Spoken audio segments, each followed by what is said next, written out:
আসসালামু আলাইকুম এভরিওয়ান, আশা করি সবাই ভালো আছেন। অনেক দিন পর আপনাদের জন্য আজকে একটা রেসিপির ভিডিও নিয়ে এসেছি।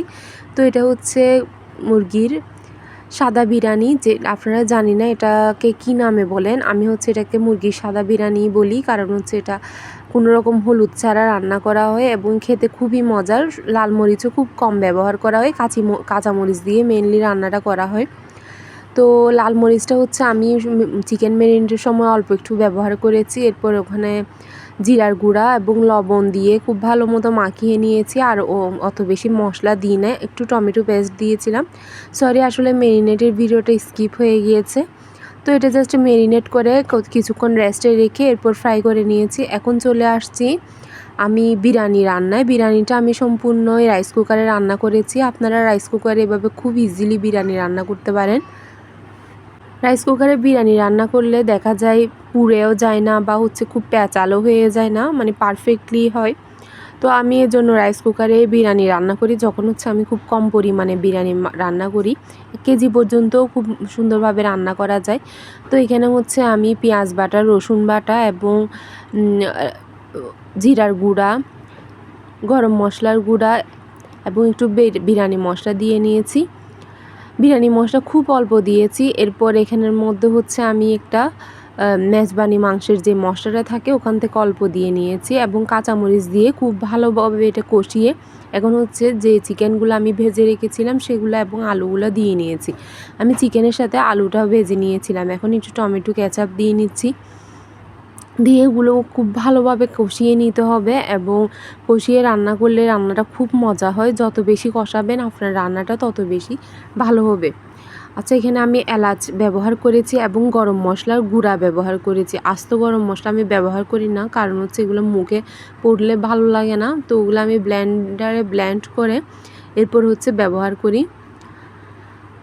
তো গরম মশলা গুঁড়া, জিরার গুঁড়া আর একটু বিরিয়ানির মশলা, একটু মেজবানি মাংসের মশলা, এগুলো আপনারা না দিলেও হবে।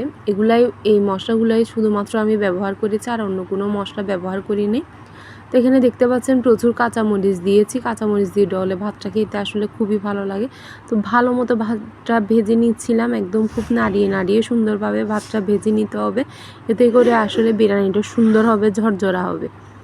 তো আমি রান্না করছি, এখানে পাশে আমার মেয়ে এসে সেও রান্না করবে। তো তাকেও একটু একটু ধরতে দিই। আসলে সে চায় আমাকে রান্নায় হেল্প করতে, জানি না বড় হলে এই টেন্ডেন্সি থাকে কিনা।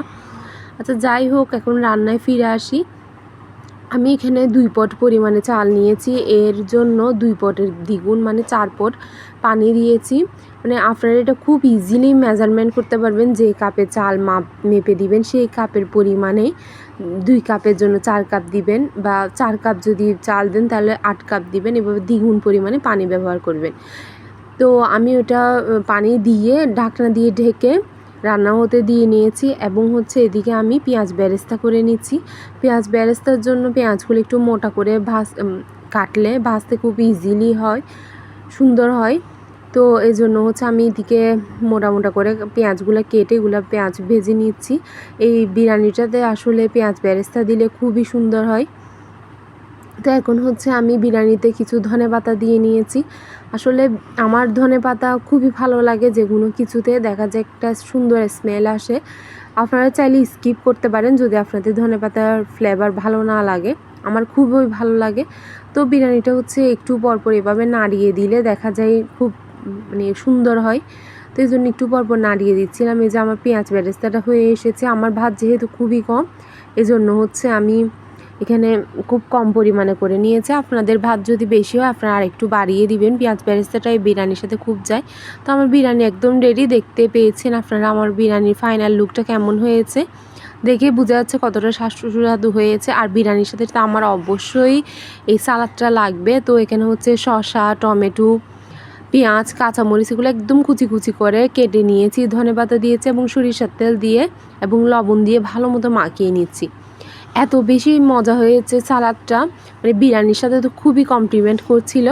তো আমার তো খুবই ভালো লাগলো। নিজের রান্না বলে যে এত প্রশংসা করছে এমন না, যারাই খেয়েছে খুব প্রশংসা করেছে।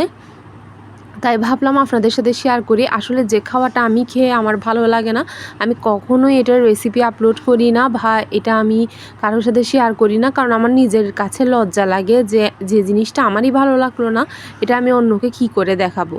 তো এজন্যই যেটা হচ্ছে আমি রান্না করে আমি স্যাটিসফাই হই সেটাই আমি রান্না করি এবং আপনাদের সাথে শেয়ার করি। তো এখানে আরেকটা টিপস বলি, চিকেনটা খুব ভালোভাবে ভাজতে মজা হবে।